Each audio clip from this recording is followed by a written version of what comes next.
Ladies and gentlemen, welcome to the 3-0 Take, where we talk all things Major League Baseball. Here's Kyle Corwin and Nate Reyes. It all starts right now.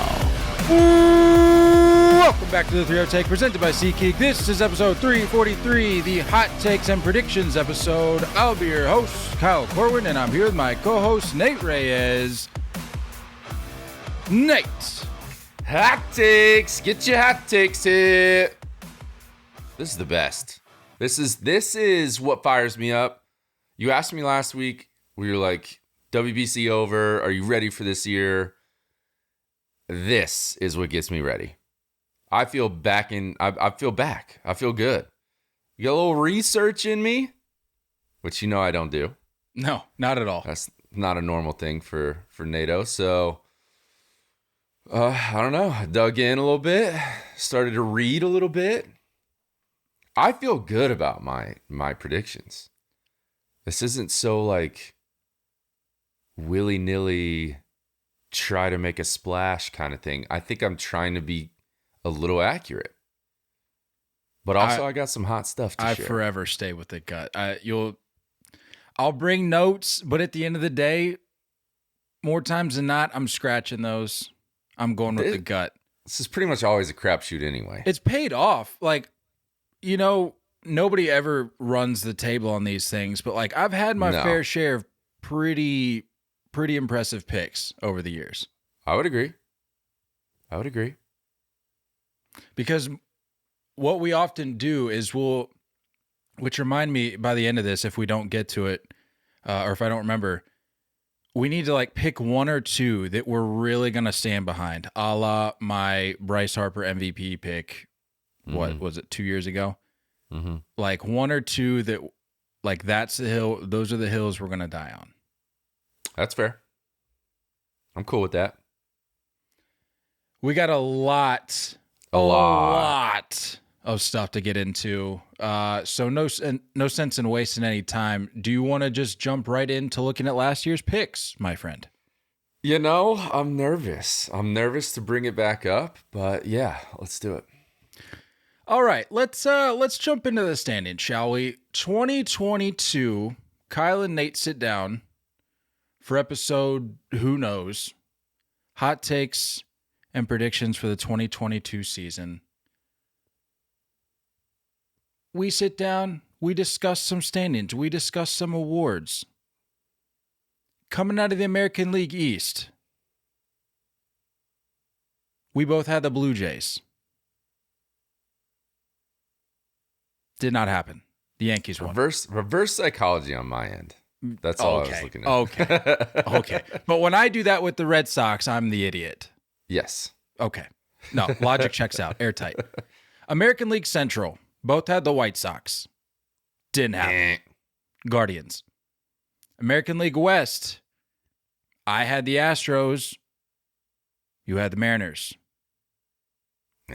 Score one for the good guys. American League Wild Card. The first wild card seed. I had the Rays and you had the Yankees. It was neither. It was the Blue Jays. Second wild card seed coming out of the American League. I had the Red Sox. You had the Red Sox. Whoops. Yeah, big whoops there. Third wild card seed. I had the Mariners. You had the Astros. Neither. It was the Rays. So not our best showing. Not our best. Not our best showing out of the American League. National League. Both had the Braves. Check. National League Central, we both had the Brewers. Not the case. National League West, both had the Dodgers. Check. National League Wild Card seed number 1. I had the Padres. We both had the Padres. Wrong. It was the Mets. The preseason universe champion favorites. Mm-hmm. Not the case. National League wildcard seed number 2. I had the Cardinals. You had the Mets. It was the Padres. National League wild card number 3. Both had the Phillies. Check. National League pennant champions. World Series. I had the Blue Jays over the Braves in 7. Tough. I was expecting a movie after the trailer. Got no such thing. Such thing. Nate had the Braves over the White Sox in, what does that say, 5, 6? Let's see if I can enlarge this. Tough. He had the Braves over the White Sox in 6. Not good. But I will say we readjusted at the end of the season. Mm-hmm. If you go back and look, we ran through the postseason again, made like a reset, hit the reset button, ran our picks through. Preseason stuff. It's literally March. Yeah. We ran through postseason picks again at the end of the regular season last year, and I was near perfect. Not to pat myself on the back, but I was near perfect. You were solid. That's all I'll say. Award-wise, this was not our best showing. 2021, I would say, was maybe a little better. Mm-hmm. We're due for a good year in 2023. I'm due. Yeah. I'm thinking we're back. 2022 awards for Rookie of the Years. I had Bobby Witt Jr. and Bryson Stott. You had Bobby Witt Jr. and Seiya Suzuki. Not to be the case. We had J-Rod and Michael Harris II. Cy Young, I had Dylan Cease. You had I had Dylan Cease and Max Fried. You had Justin Verlander and Walker Buehler. There's one. For the Cy Young, it ended up being, if you recall, it was Justin Verlander and Sandy Alcantara. For most valuable player, Rafael Devers for myself, and I ran it back with Bryce Harper. I can't help that he misses time, like we can't predict these things. Yeah. You had Luis Robert and Austin Riley. It was Aaron Judge and Paul Goldschmidt. But if you recall, go back and listen to the episode. I'm not making this up. I said my gut pick, which I should. This goes to show you what happens when you don't go with your gut.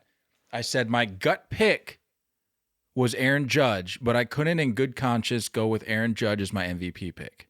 And sure enough, what does he do? He goes out and has a historic season. So, yeah. We can talk about all the research we want. We can talk about research versus gut, what have you. That's what happened. So, there you have it. There's a quick follow-up, if you will, on the 2022. Shows we have no idea what we're talking about most of the time. Picks and predictions. I'll say it again. It's the annual reminder.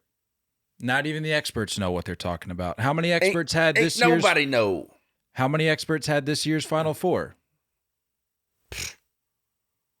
Bracket was just shambles. Just horrendous. So you can sit here and say, how could you pick that guy? How could you pick that team? You don't know. Did anybody have the Phillies going to the World Series last year? No. Did anybody have Aaron Judge hitting 62 home runs last year? No. Nobody has any idea what they're talking about. At the end of the day, at least we're transparent about it. At least we admit that. Right. We're not trying to justify anything. We say, hey, hand up. Integrity move. That's what we do here. But with that said, talking about all these people that oftentimes come after us, let's go ahead and get these people's takes out of the way so we can get these exposed, because I'm sure we'll be revisiting some of these throughout the year. Because I will say there are some things in here, some I agree with, some don't even know why you submitted anything, because It's just not going to happen. I just got done saying you never know what's going to happen. Nobody knows what's going to happen, but I can assure you that some of the things in here not going to happen. Okay. That's just Are they hot at least? Again, airtight logic. Are they hot? Some are yeah. Give me any lukewarm ones. I mean, you're always that's part of the routine with this episode every year. There's There's always the room temperature takes. Those don't do anything for me. Look, it's not my job to filter these things. People submit it. I put it on the Google Doc. Be better, people. They put in whatever they want. I put it on the Google Doc. It's not my place to filter. Spicy. All right.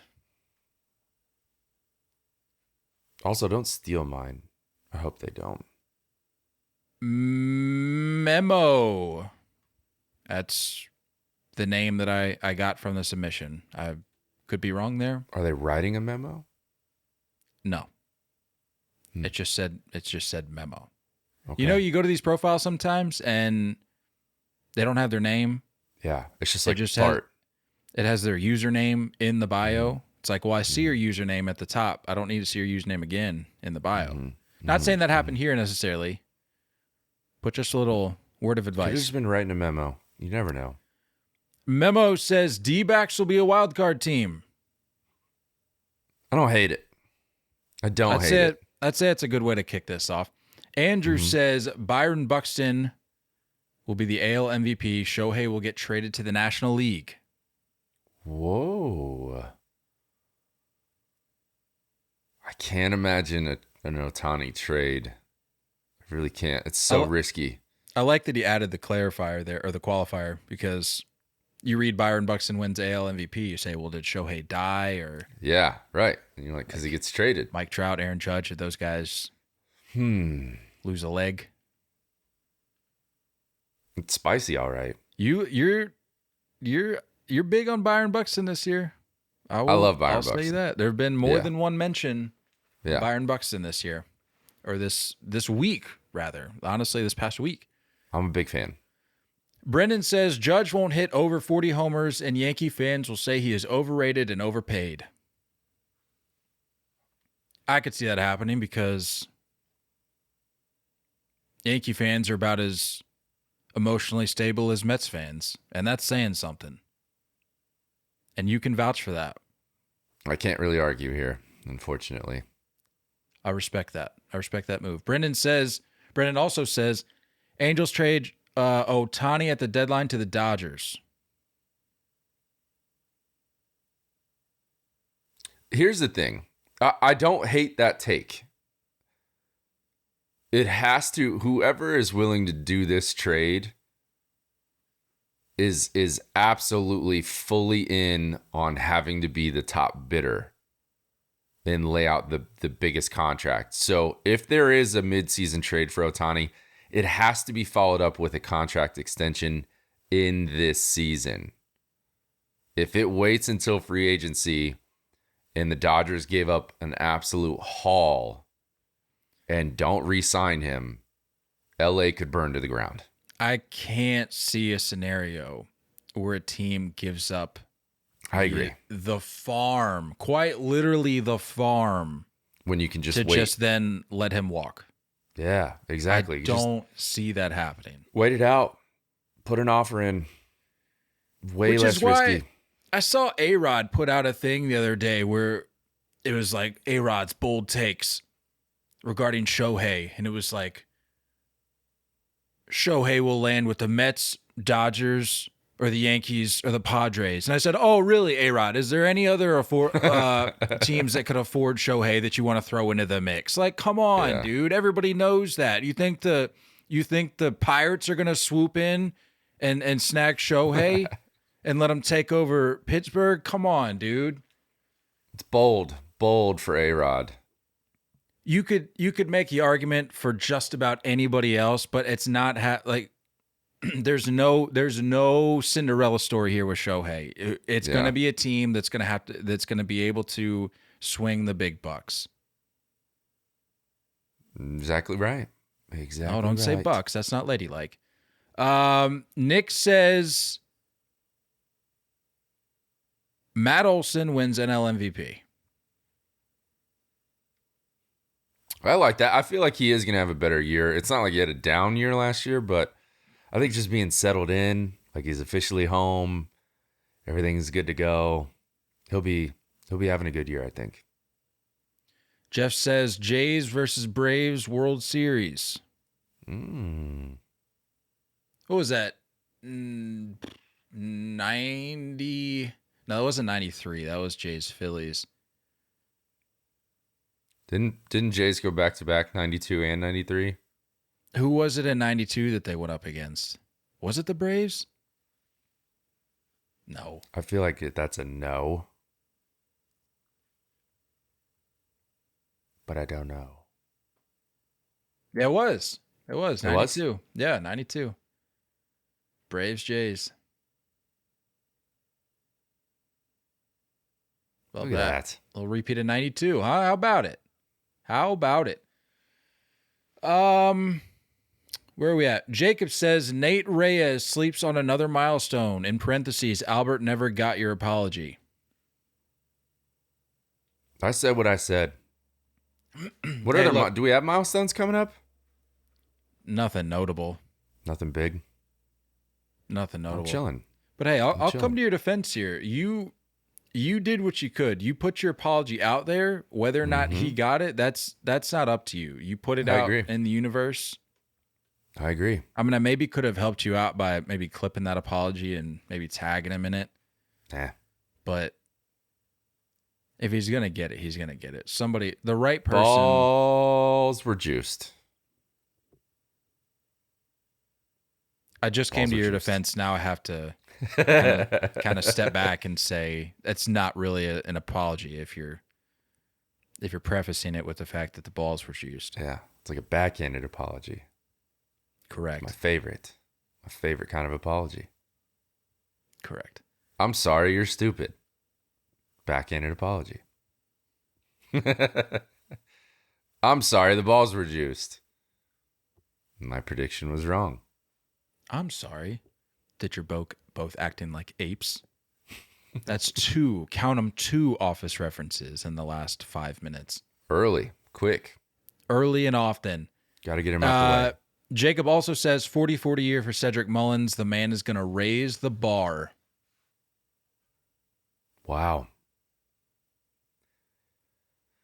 Maybe. Last I guy don't know. to do Camden isn't playing the way it used to play. Last guy to pull off a 30-30 was Cedric Mullins back in 2021, if I recall. 40 though. I'm nervous about the 40 bops. But I like it. I'm a Ceddy Mullins fan. I was reading something yesterday. No, you know what? I'm not going to say that because that's going to reveal that's going to expose some fantasy league strategy. So you know what? I'm Okay. not going to do that. Bite your tongue, sir. So disregard. Rome, Utah didn't have a name. He submitted before. Still haven't gotten the name. That's on me. I should have been more proactive. Says Mets don't get an opportunity to Met this year and coast into third in the NL East. To say that they coast implies that there's no real fight for third place. Yeah, so that means that I'm assuming that the Phillies and Braves are just duking it out at the top, and the Mets have a nice cushion there in third place. That's bold. I have no comment. Of course, because we have to get into the standings. Of course. Few more here. Josh says Andrew Vaughn top 5 in MVP voting. Now that you want to talk about a dark horse. It's a big time dark horse. I said we wanted the hottest takes for the 2023 season. Super hot. That's one of the more hotter ones. Austin says Orioles this year will be the Mariners of last year. Didn't we get a take like that at the start of last year too? Yes. I remember a take like that. That's a recycled take. Is it? For sure. But was it those two teams? I've heard that before. Absolutely, I've heard those two teams compared to each other before.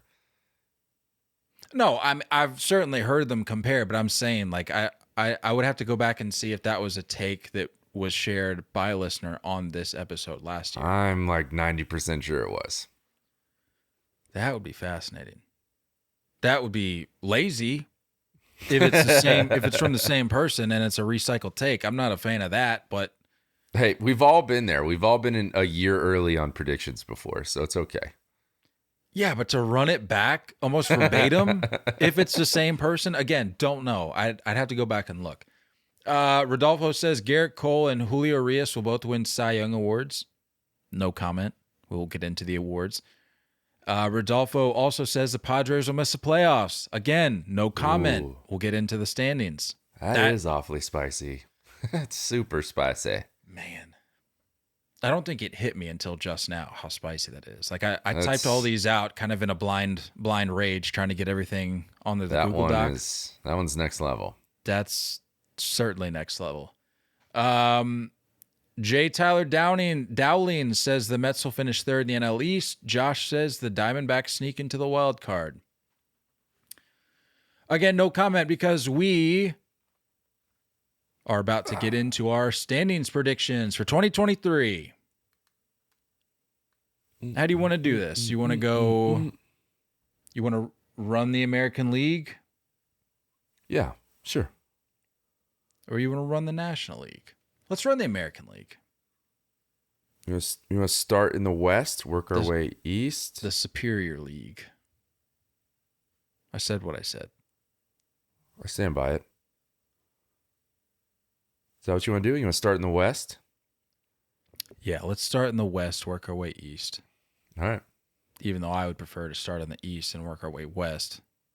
That East Coast bias. But you know what? I'd rather just get the West out of the way. I'll do you a solid. Yeah, might as well. Yeah. I mean, you want to talk predictable.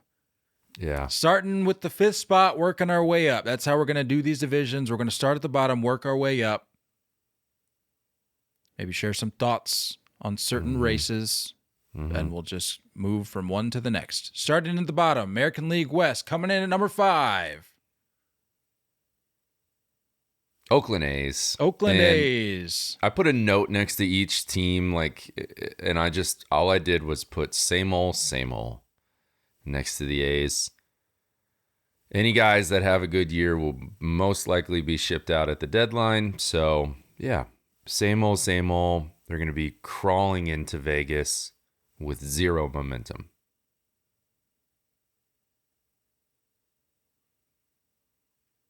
I'm interested to get your take here. AL West, 4th place. Rangers. Yeah, all right. Rangers in 4th place. Respect that move. I'm not drinking the Kool-Aid this year. I'm Sorry. Not ready for it. Look, they're doing good stuff. They're on the right track. I mean, their rotation, they added to it. Like, they have depth. They have guys that can eat innings. They, of course, have, $1 trillion up the middle. Young guys. I like what they're doing. I do like what they're doing. But, it's a very top-heavy division.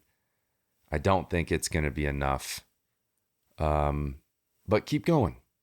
Pat on the back. Keep up the good work. Yeah, no knock on the Rangers, man. Like you said, I like what they're doing on the right track, but I refuse to drink be better. Kool-Aid. I think they'll be better than last year. Oh, for sure. Absolutely. Yeah. Record-wise, they'll be better. Yeah. Really, I would say in just about every facet of the game. Yeah. Just it won't matter as much though.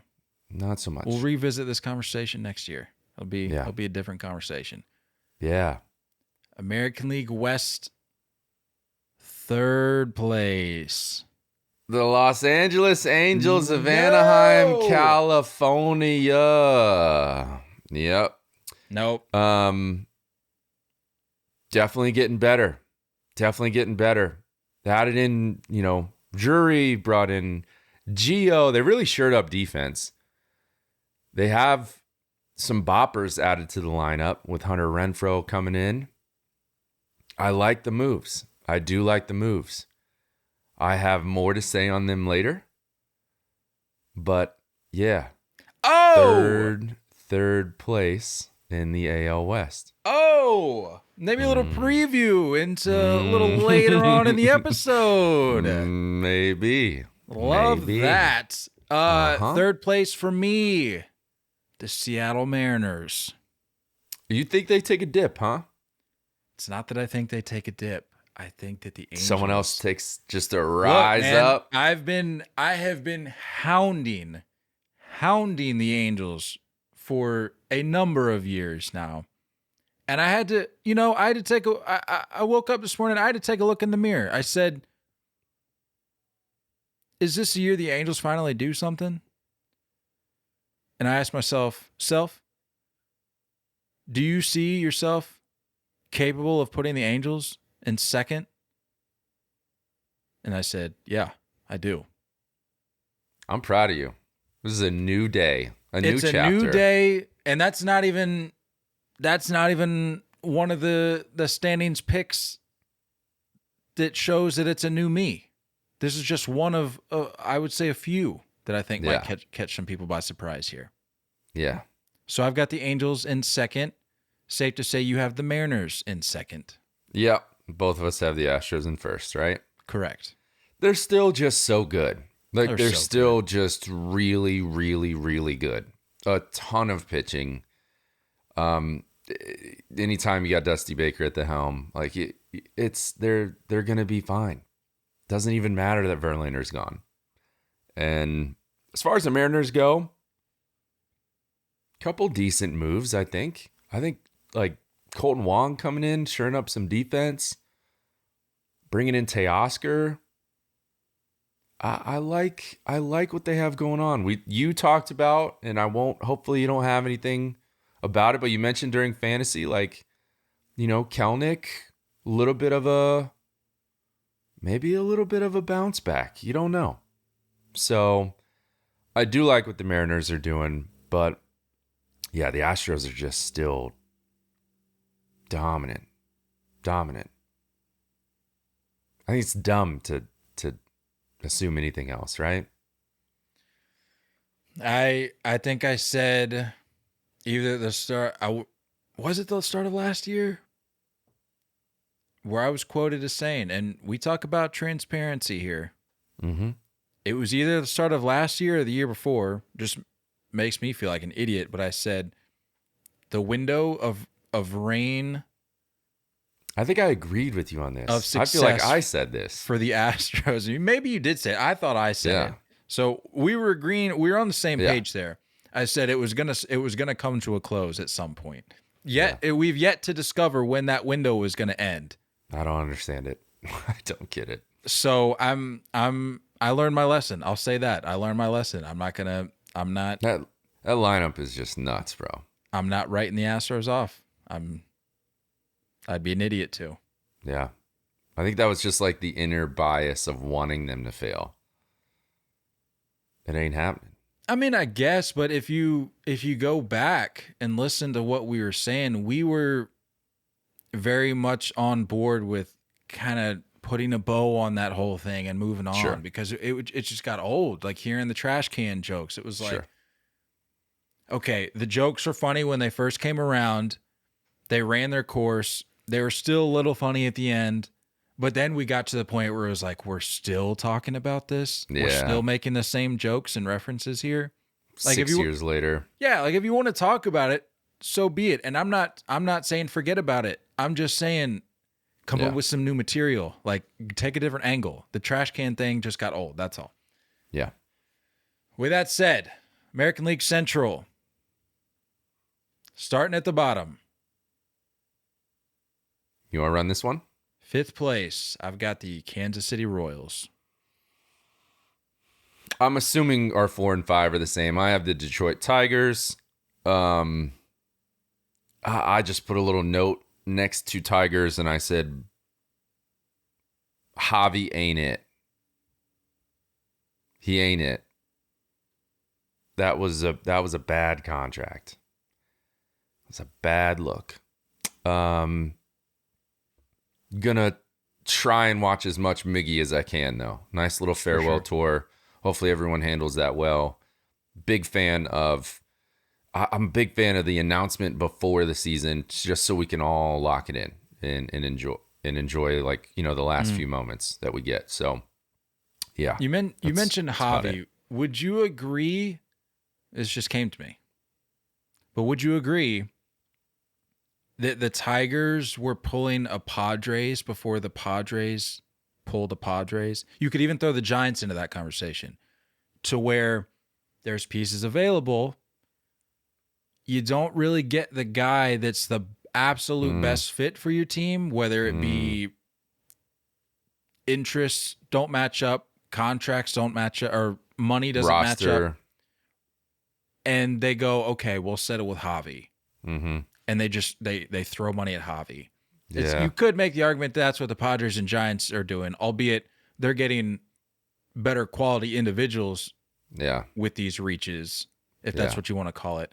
But you could make the argument that the Tigers pulled the Padres/Giants before the Padres and Giants pulled Padres and Giants.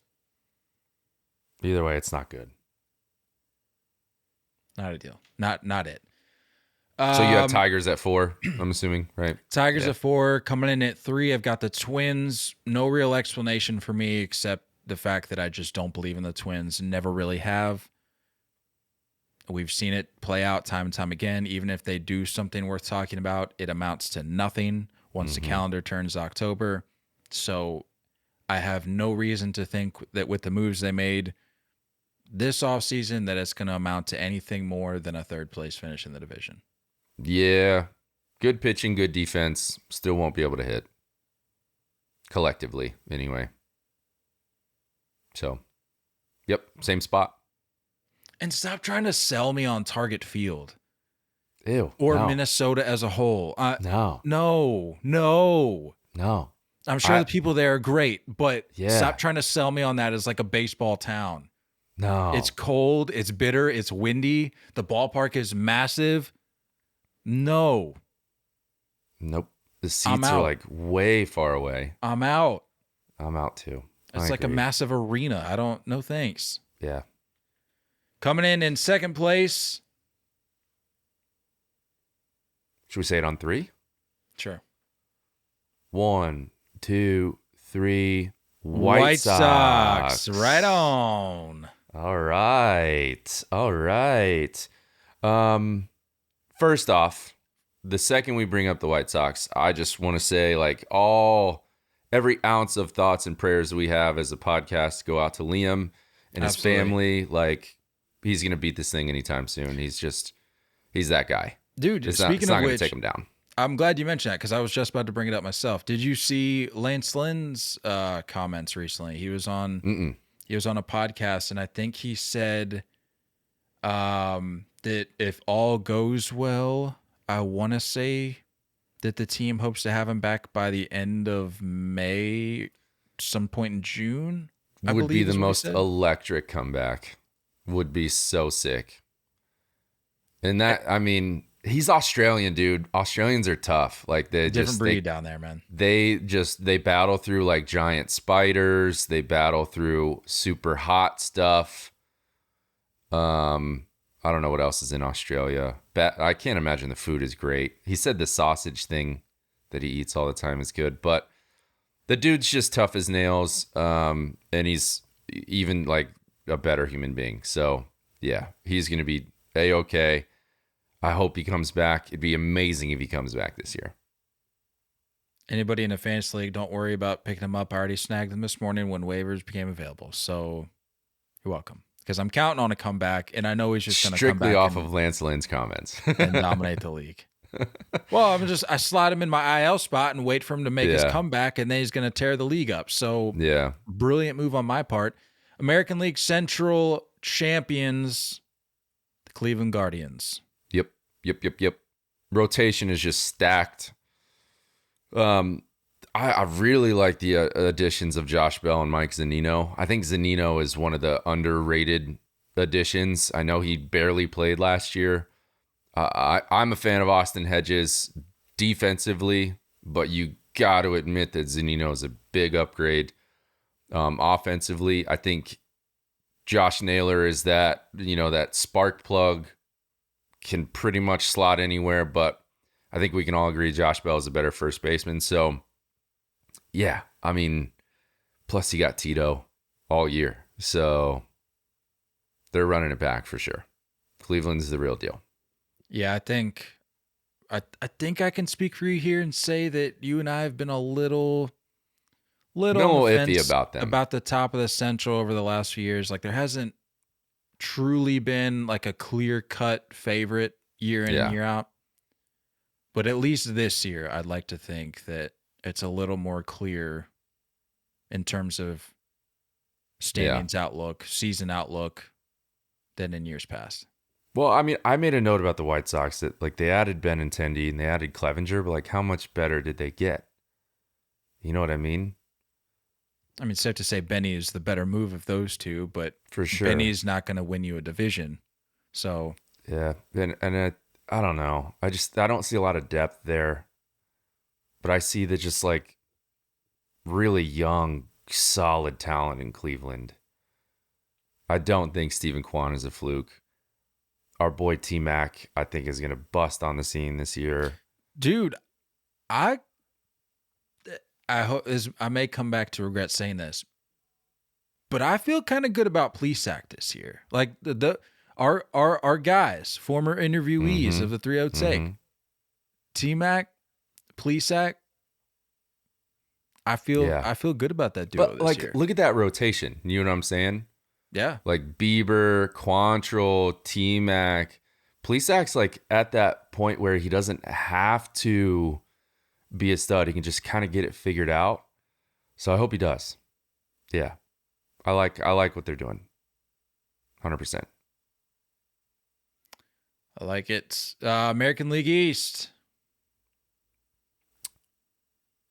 At the bottom, and it's not even to like throw shade or just be mean. I think just the Red Sox, they did make a couple moves, but like you know, with Trevor Story being out on the 60-day, I don't even know. I mean, I'm assuming it's at least a post All-Star break comeback from him, right? Oh, for sure. Yeah.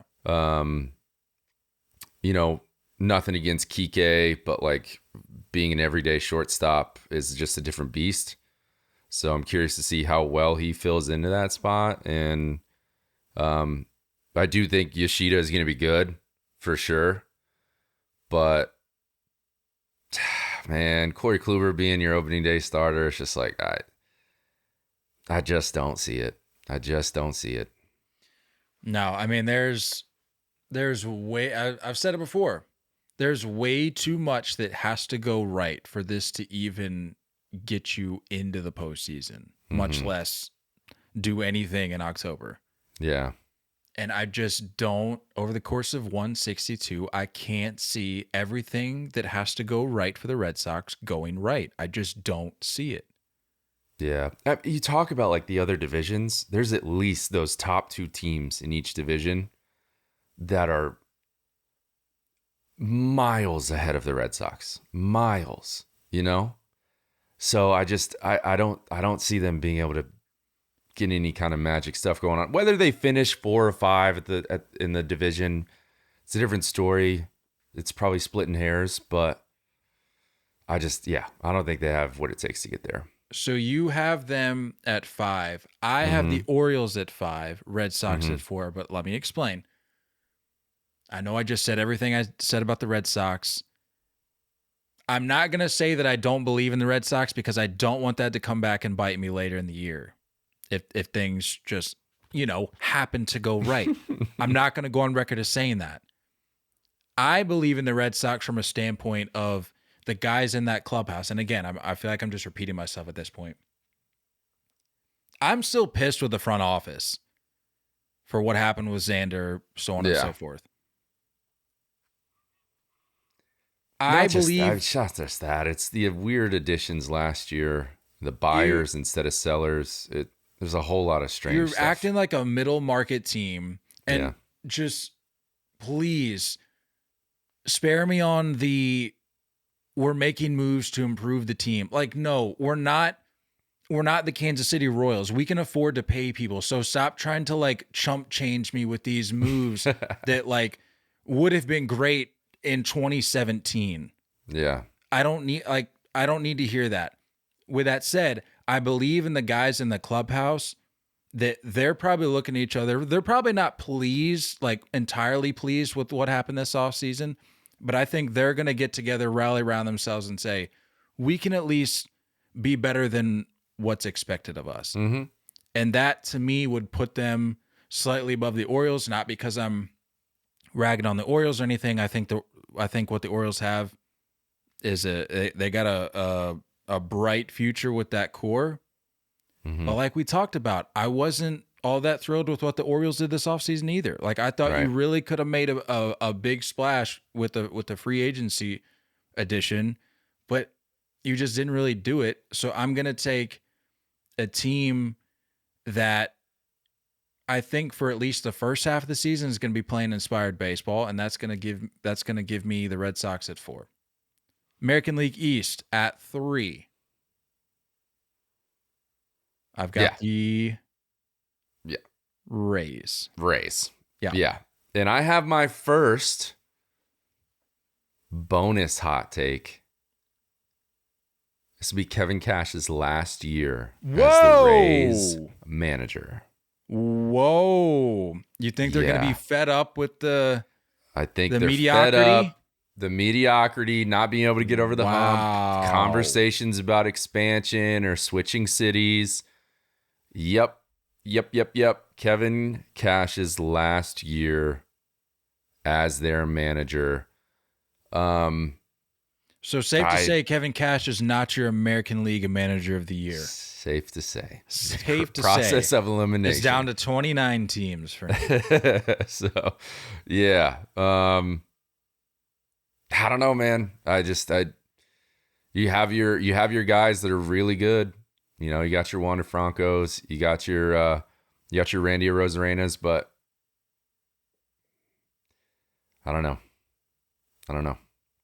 Just not enough. And I just think they haven't done enough to hang with the Jays and Yankees. So, yeah.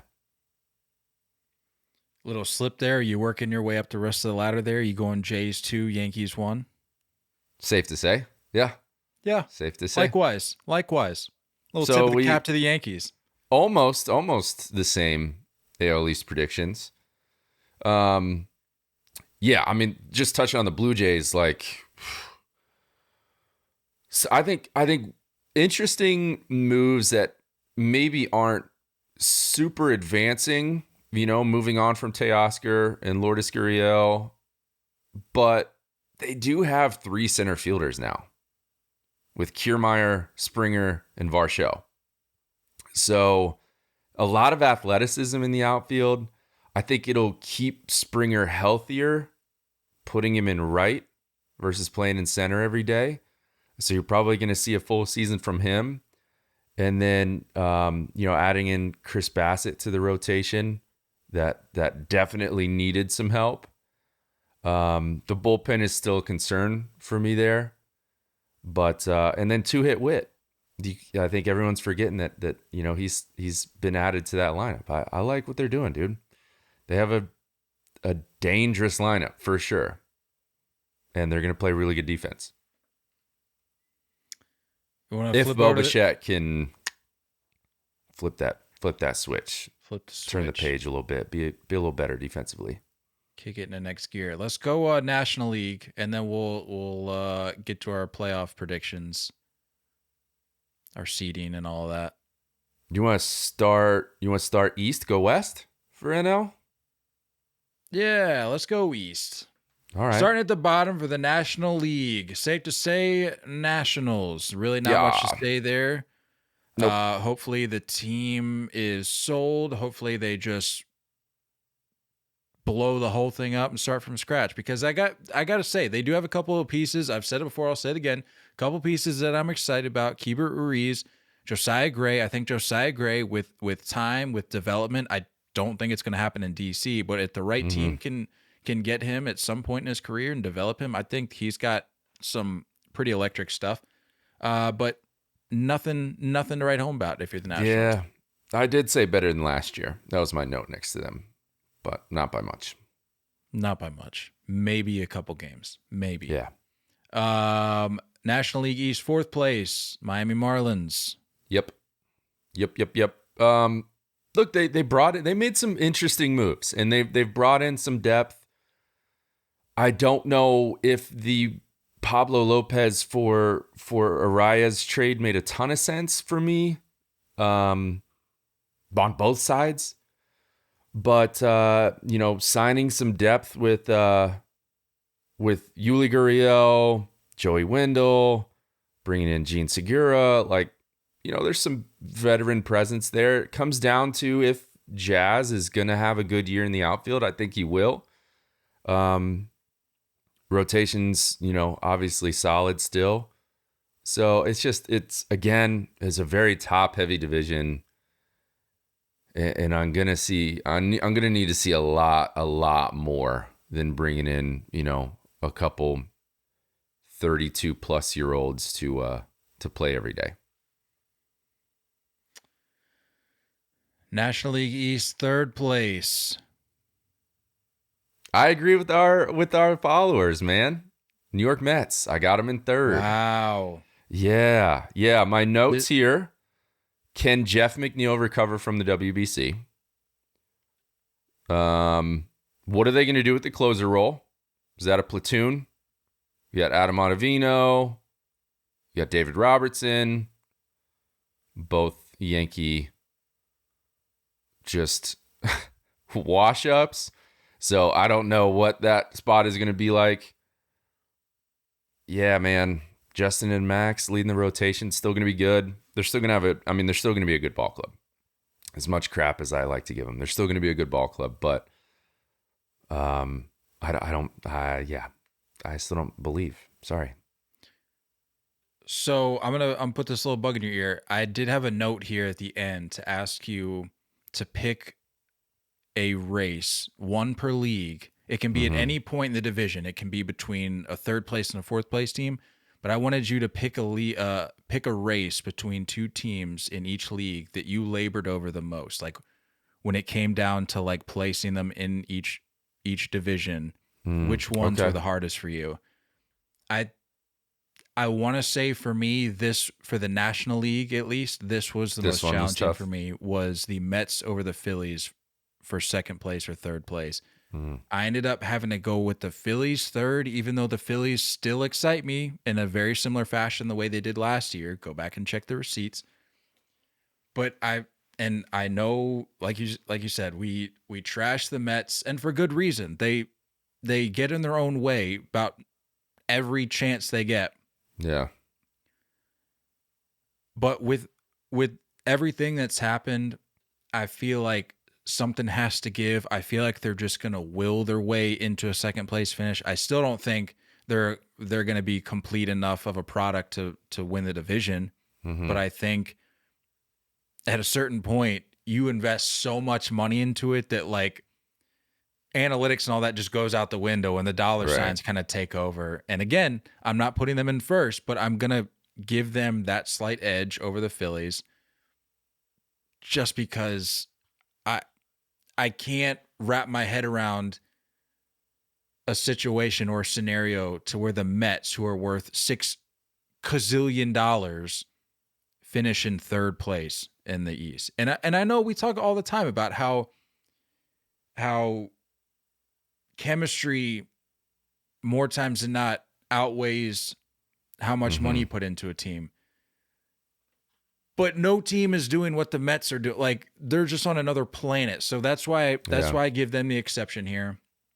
I go Phillies 3, Mets 2, and by default, process of elimination here, we go Braves at 1. And I think they're just going to continue their they're theme, the same team and they got better. Right. It's like, yeah, you have a fully healthy Acuna, Sean Murphy into the mix. Like, I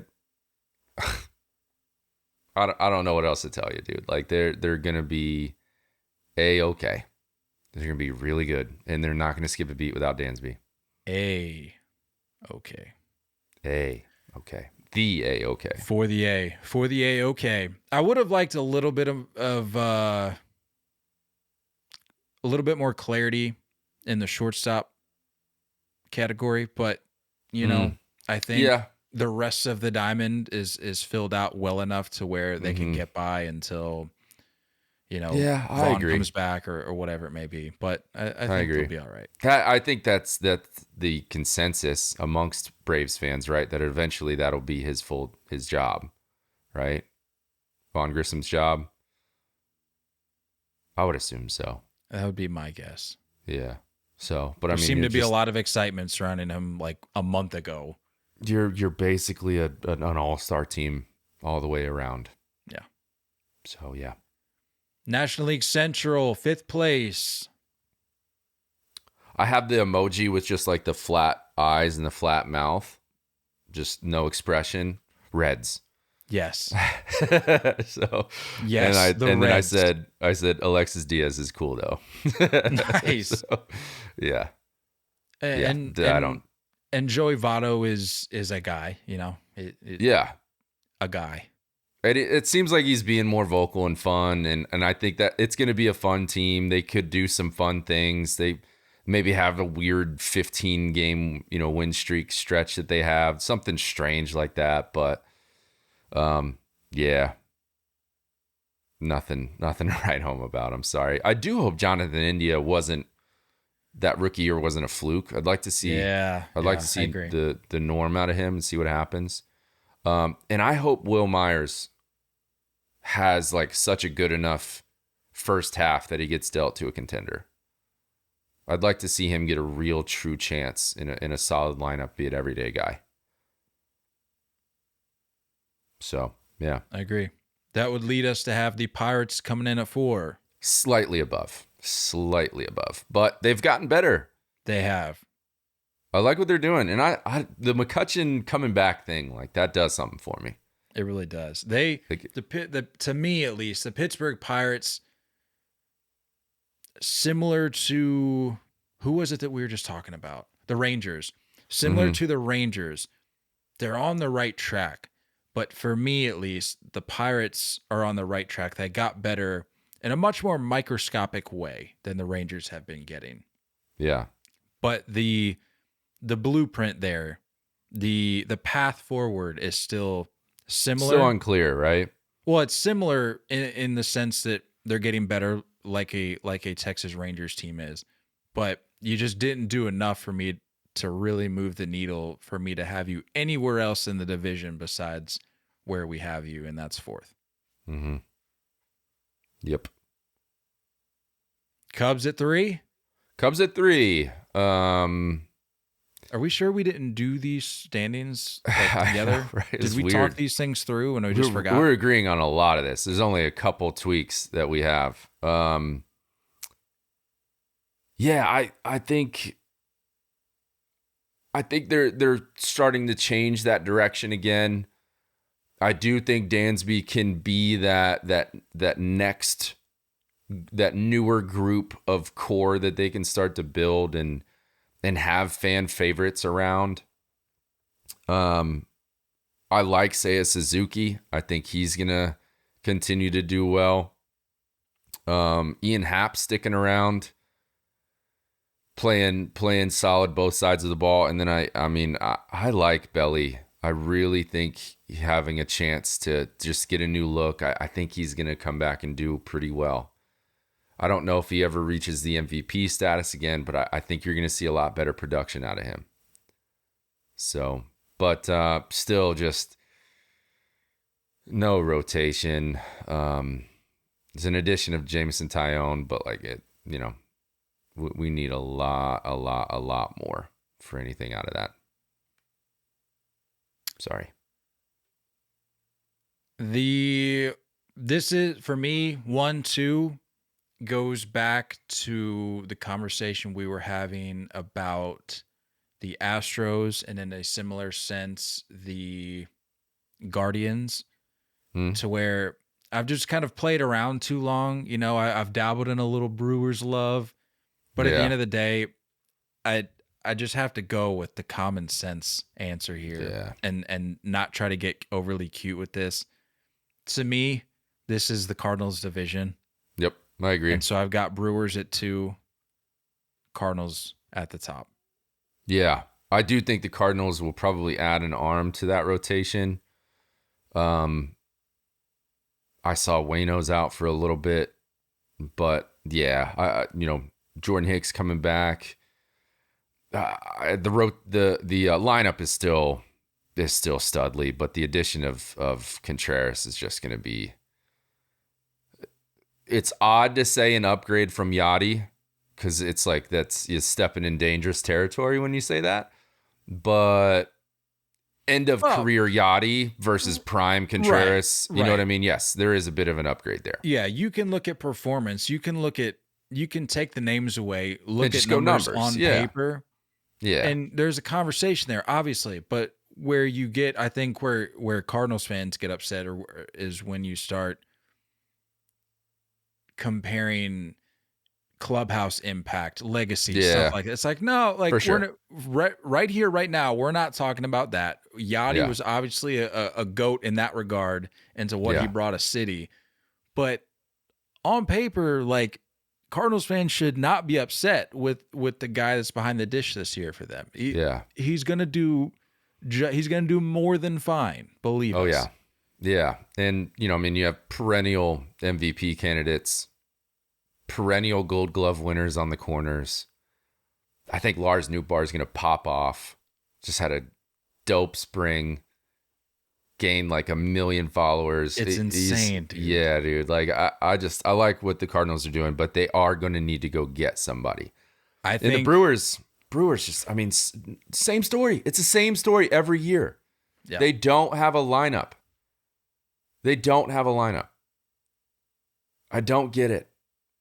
They don't make any advancements. They don't do anything new or different. It's the same story. And I imagine one of those guys in the rotation is gone. I think Burns or Woodruff, someone's going to make a move to go get them. And when we say, I don't know about you, but when I say second place in this division, I'm going to go ahead and say it's at least 5 games or more of a gap. A sizable gap. Yeah. One last note on the Cardinals, because we moved on from the Cardinals pretty quick. I do think Tommy Edman is going to be even better than he was last year. Because he's been like he had a little bit of a lull there for a bit, but overall, dude's been a stud the last few years or last couple years, and I think he's gonna get even better, especially having another year under his belt playing with Nolan, Goldie, guys like just being around that pedigree of baseball player. You can't help but is better. he the everyday shortstop? Yeah, right? I think so. It'd have to be. They're not still messing around with Paul DeYoung, are they? No. I hope but not. I mean that's another great thing about Edman. You can put him literally anywhere in the lineup, anywhere on the diamond. Yeah. Yeah, he's slated to be. They have like Nolan Gorman, they have Brendan Donovan. So I think there's a little bit of like this rotation around second base. So I think it makes sense to have Tommy Edman every day at short. And that'll be, to me, if you can give him that confidence of maybe saying, hey, like this is your position, run with it. Very similar to an Austin Riley scenario with the Braves at third base, where he can bounce around. This is your spot, run with it. And look what happened the very first year that they give him the green light to take over a position for the entirety of the season. Something about stability for these guys that does wonders for confidence. But back to the Brewers. If there was an image that I could assign to my thoughts about the Brewers, it's that interview they did post-game or I think it was post-game. Yeah, about the Hader trade. Yes, Devin Williams, and Devin Williams just looking around going, dude, I don't know what's going on. Yeah. That I'm going to take a mental screenshot of that and just assign it to the Brewers for the entirety of the season and for the foreseeable future, because like, yeah, sure, you've got a pretty sweet like playoff experience, the freaking Miller Park or Great American Family Good Time Ballpark, insurance, Tricky Unlimited Cheese. American Incorporated Ballpark is cool and all that. Mm-hmm. But like, no, it doesn't do anything for me, and you haven't really shown any sign. The Pirates have shown more interest in getting better, albeit at a very microscopic level. The Seriously. Pirates have shown more interest in improving their ball club. The Brewers, I don't know what they're doing there. So Devin Williams, mental screenshot, that's the Brewers. NL West, starting at the bottom. Rockies. All I have next to them is just a little trash can. So garbage maybe, ownership. Maybe put like the little mountain emoji. Yeah. Like the beer bottle or something. Yeah. Yeah. Garbage ownership. Until that changes, this is your story. I'm sorry. And you can have your little flash in the pan of short success, but like it doesn't make any sense. You started this trend when you extended Nolan and then immediately put him on the trading block to piss him off. So you're just living your karma for the next few years until ownership changes. You're at the bottom. Sorry. Trash. Number 4. This might This is gonna ruffle some feathers for sure. This is gonna ruffle some feathers. I think are you and I on the same page with this division too? The Giants at 4. The Giants at 4, dude. Yep. And I'll flip it to you because I know exactly where you're going. Positional log jams. Seriously. If you're the Giants, like no clear vision. And sure, depth is great and all that. Depth's helpful to have. It's a good problem to have. But when you're like, if you're the Giants, you proactively, you went out and created this problem for yourself to not knowing who's holding it down in the outfield. Like this wasn't a thing where you just developed guys and you had so many prospects blossom at the same time. And you said, oh, what are we going to do? You went out actively and were like, we already have some outfielders, but we're going to go snag a couple more. We're even going to throw our hat in the ring for Aaron Judge. We missed out on Aaron Judge, but let's go add to our outfield depth. Something that we don't necessarily need at the moment. We could possibly do without for the time being, but let's go out and let's make a problem for ourselves. 7 outfielders. 7 that you could argue are probably everyday guys. Michael Conforto, Luis Gonzalez, Mitch Haniger, Jock Peterson, Austin Slater, Lamont Wade Jr., and our dear friend Mike Yaz. What are we doing? What are you doing?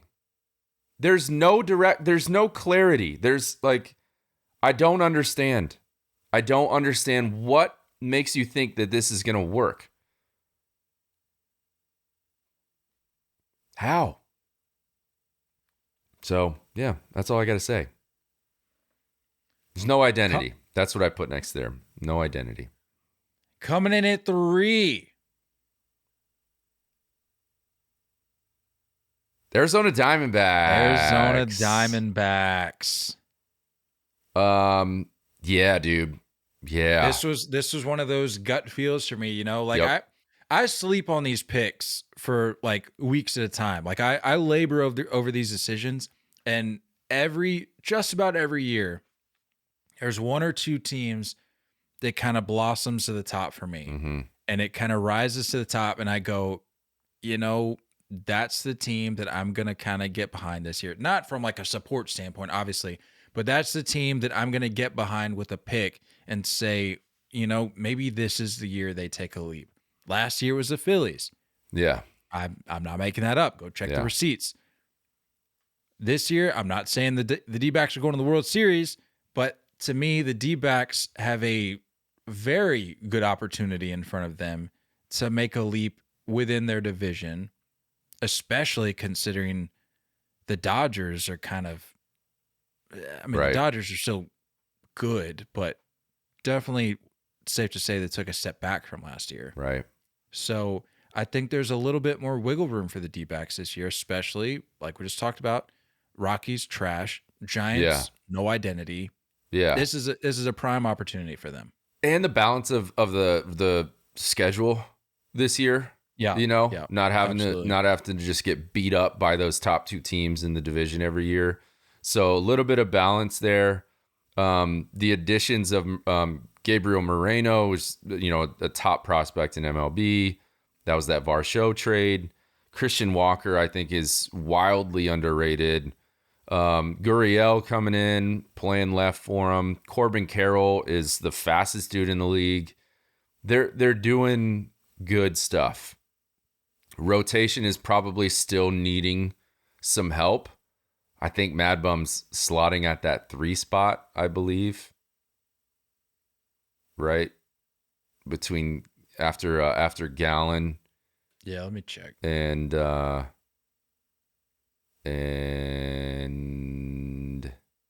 oh boy, he just pitched for USA. Merrill Kelly. Yeah. So they need a little help there, pitching wise. Zach Davies at 4. Yeah. Okay. That's not terrible, but yeah, still not enough to get to, but absolutely taking a big step forward. Exciting things happening for the Diamondbacks. Giving that extension to Corbin Carroll, agree or disagree of whether, those guys should be getting them that early or not. It's, I think it's a moot point because the talent that he has is gonna show up. He's gonna be good. He's exciting too. He's an exciting watch. Anytime that guy hits it in the gap. We watched him at spring training, and he turned a routine ground ball single to right field that turned into a double. Right at the right fielder. It wasn't like had to move up the line or into the gap. It was right at him. Double. So, yeah.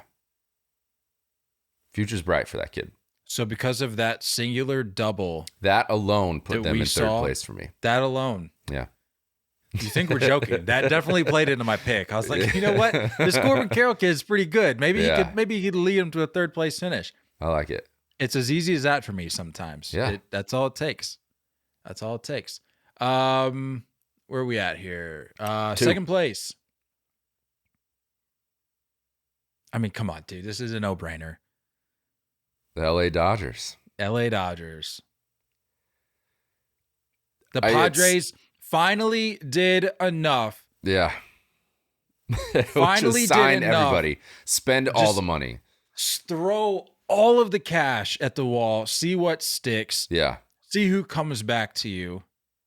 Even if that means signing multiple guys through their early 40s. Mm-hmm. Do what you have to do to ensure that you're no longer, at least for 2023, I won't say for the foreseeable future, but for 2023, that you will not be dubbed the little brother of the National League West. Yeah. So credit to the Padres for finally doing what they had to do. I know they've had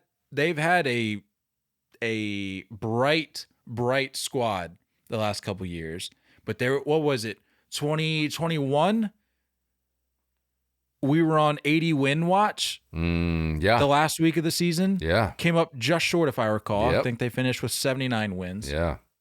What started out as a joke, I said, we're on 80 win watch with the Padres, thinking they'd finish with like 86, 87. No, I'm pretty sure they literally finished with 79 wins.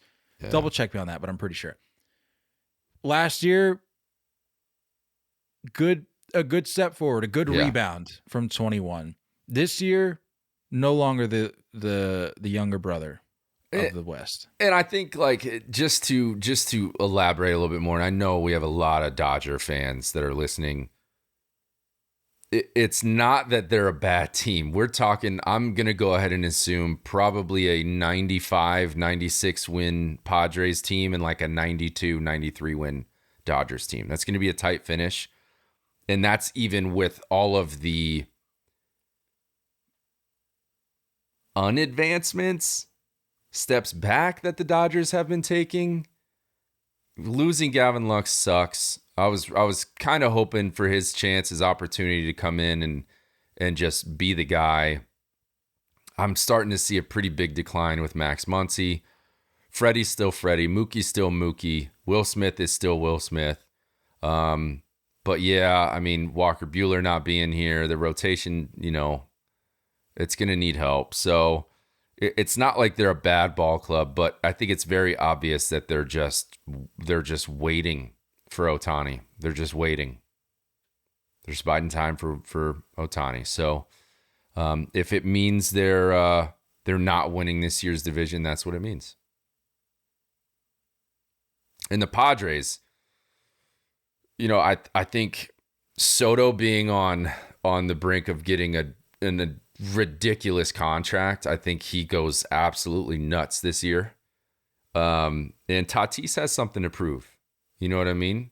Tatis has something to show. And I just kind of had this thought process that I wonder if Tatis takes like an Alfonso Soriano type career path where decides to swing a 50-ounce bat. Well, that and the fact that, he started out as a solid middle infielder and got moved and lost his position and had to reinvent himself in a new way and left. So I'm curious to see if left field or outfield Tatis in general is the Tatis moving forward or not.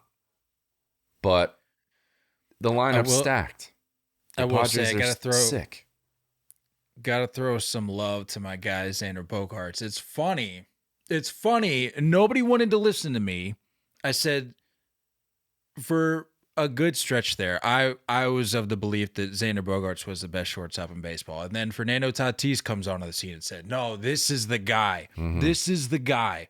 And it's funny how in 2023, we're moving Fernando. And I get it. There's more in the equation there, but I just think it's funny how we're fielding a Padres team saying that they're going to win the division, and we're looking at a situation where Fernando Tatis is being moved around the diamond, and for the next however many years of this multi-year contract for Xander Bogaerts, he's going to be holding it down in the 6th hole. I just think it's funny. That's all I'm going to say. Yeah. That's all I'm going to say. No further comment. Yeah. Postseason seeding. Well, before we do that, I think we had two teams that we disagreed on this whole time so far. I think so. That's what were your nuts. closest races per league? For me, I had the Mets or the Phillies in that 2 and 3 slot, and then for the American League, putting the Angels at 2 over the Mariners for 3. Yeah. That was tough. That was toughest for me in the AL. AL for me was actually, oddly enough, like Rangers at 3 over, Angels at 3 over Rangers. And then NL, I would say Phillies over Mets, just the opposite of what you had. Yeah. Phillies at 2, Mets at 3. Those are my two definitely tightest in difficult decisions, but we'll see. I feel good about these predictions. Do you? I feel good about these division predictions. I do too. I really do. Postseason or playoff seeding. Let's run through the AL real quick. From top to bottom, who are your AL wildcard picks? What do you start? I'm going off the list you sent me. So you're starting at 4? Like 4, 5, 6? Yeah, I put 4, 5, 6 for like their correlation to the American League. But Yeah. wild card seed 1, wild card seed 2, wild card seed 3. Top to bottom, who do you got? I have Mariners as the top wild card spot. I then have the Blue Jays. I then have the Angels. Yeah. As the last wild card spot. It's a new day. AL. In the It's AL. a new day. There's a new reinvigorated fire inside of Mike Trout. Yeah. Solid additions. I think, the pitching is still is what it is. It's maybe slightly better, but man, they have a lineup put together. So yeah, I think they can do it. You like it? You're a fan? I like it. All right. I've got from top to bottom, my first wild card for the AL, I got the Blue Jays. Mm-hmm. Second wild card, believe it or not, the White Sox. Okay. And then my third wild card team, the LA, California, Los Angeles Angels of Anaheim, LA, California. Bam. I like it, dude. It's a Angels new fans are getting day. fired up right now. I know they are. Hey, look. I know they're feeling good. They waited. Yeah. They had to put up with the slander, which it was plenty. It's one last ride. The one last Ohtani ride. There's just no way he's sticking around, right? No. Okay. Just wanted to double check. National League wildcard teams, top to bottom. I'll start us off here. I've got the Mets. Okay. Because as we saw last year, like that's no indication of how I feel about the Mets. I still feel the same way about the Mets. Yeah. They can still make the postseason and still Met. That's the beautiful thing about this game. I have a feeling we have the same 3 teams. It's just the order of whatever it's in. Beautiful thing about the Mets. I've got the Mets, the Dodgers, and the Phillies. Yep. Same teams? Yeah. I have Dodgers, Phillies, Mets. Yeah. Oh, so you have So I have Dodgers as the top seed, second seed, or top wild card spot, second spot going to the Phillies because I have them in second in the East, and then I have the Mets third in the East as the last spot. So and I think we talked about the Central just being a big gap, but it's not going to happen. I agree. Cool. American League pennant. Dude, please tell me that we have a different World Series matchup because, like, at the very least, I think we do. Like, I don't think we do. We do. I don't think we do. No, we do. don't. All right, say it on 3. American League pennant. 1, 2, 3. The Mariners. Astros. Wow. Yeah. The Mariners. Yeah, man. Yeah. Yep. I think the rotation. Just being a year older, I think Logan Gilbert and George Kirby, like, they're in this, like, they're going to push over that next tier. They're going to be really, really good. Luis Castillo is Luis Castillo. I love the addition of Colton Wong. I mean, Julio, full year. Teoscar. Suarez is, like, the leader there. I mean, I like everything they're doing. I've got a little note about Luis Castillo later on in this episode. All right. Astros for me, it's just I told you. I get it. I'm not against that pick. I know it's not the hottest take. It's really probably the coldest take you could have. Coldest. It's so lukewarm, but I'm over trying to, like, outsmart the system here. Like, it's very clear that the Astros have shown that it doesn't matter who they lose, they're gonna patch it up and keep moving forward. Understandable. And that's how winning is done. Understandable. A movie quote there for you. National League pennant.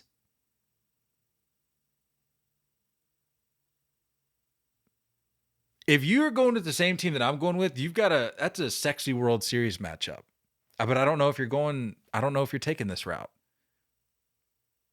I don't know. Should we say it on 3 again? 3. 1, 2, 3. The Padres. That's a sexy World Series matchup. I know. Mariners, Padres. I know. It sounds fun, right? That's fun. Gets the juices going. That's fun right there. Yeah, dude. I mean, look, like we talked about already, the Padres they have so much firepower.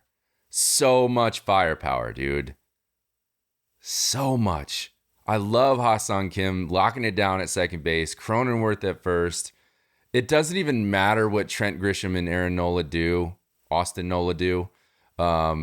It's just do your thing. Like, play solid defense, come up with some clutch hitting every once in a while. The rest of this lineup will bop. Stupid depth.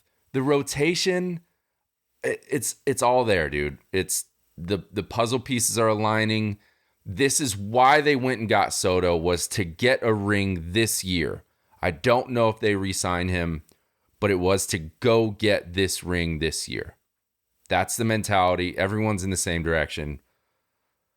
So I have Padres taking it in 7.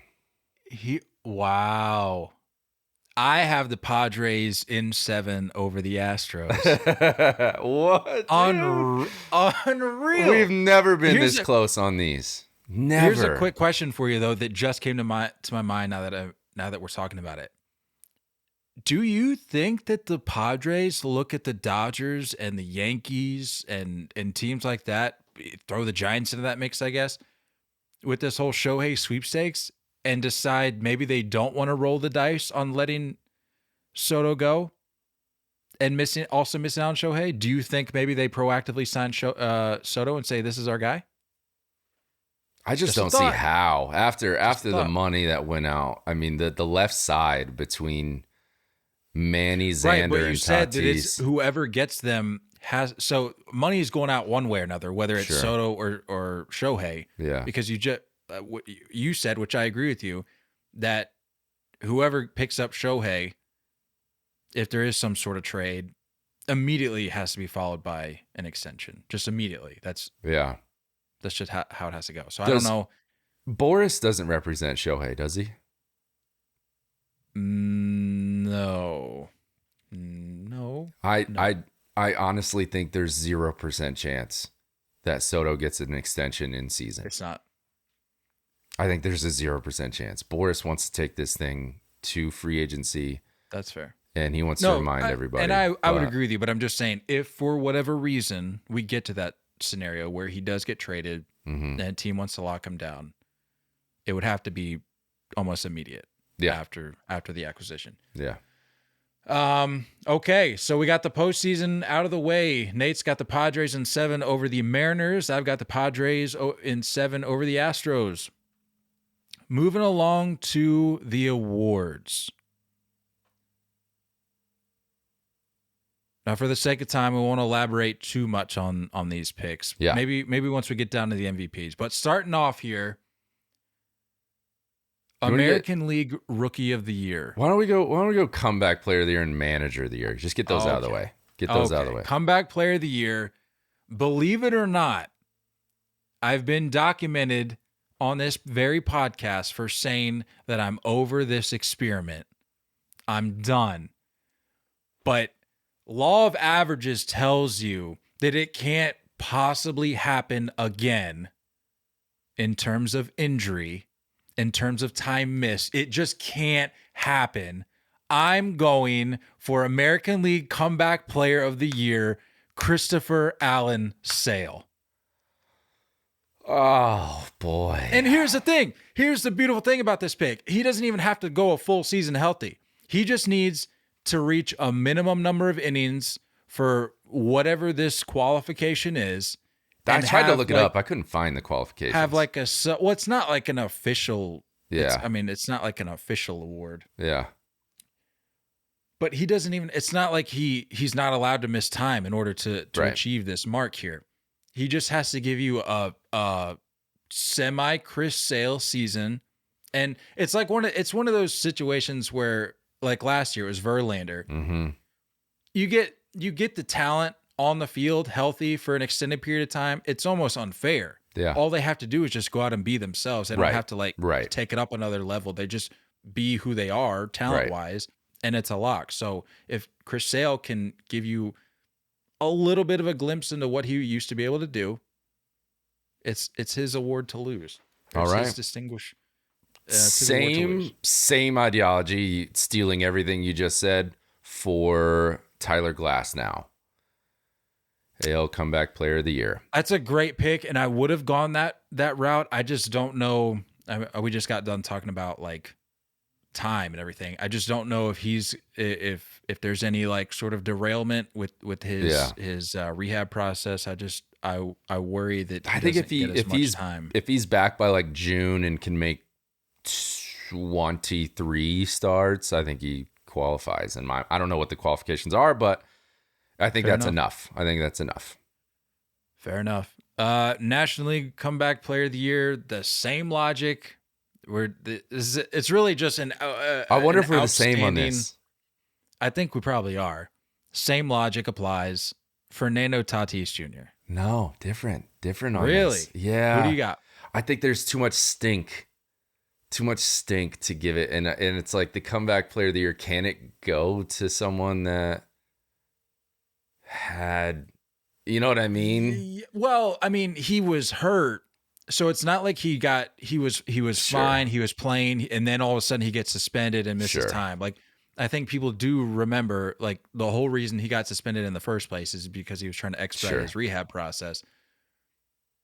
But you know how Tatis is, dude. He's a charming guy. Whether people like him or not, he's charming. He has the ability to kind of win you over. And if he goes out there, keeps his mouth shut, Right. but at the same time plays like the way he's capable of playing and plays in his style, he's going to make some people forget about it. Not everybody, but I think enough people that he'd be able to get this title. That's fair. I have an under the radar pick. I wasn't sure how under the radar you were going to go. Our boy Mike Soroka. Oh, that's a very good pick. Yeah. Very good pick indeed. Same logic with the Chris Sale stuff. Like, I mean, this guy's just dealt with some fluke stuff, but it seems like he's back. Yes, he's starting in the minor league system just to get fully back for the start of the year, but I do think he comes up. And yeah, give me old Soroka. Speaking of Braves arms, shout out to our guy Jared Schuster. Not a lot of people remember that we interviewed him back in the day, like shortly after the draft. He made the opening day roster. Nice. So shout out go. Jared, man. Let's go. A good dude there. Manager of the year, American League. I'm gonna preface this by saying I think our definition of a manager of the year and what these writers go with as as manager of the year, two completely different concepts, two completely different ideologies. Yeah. More often than not, my picks aren't winning divisions. Okay. My picks, my approach to this award is a guy who takes a team who's not exactly likely to end up in a certain position, takes the team and gets to said position. Okay.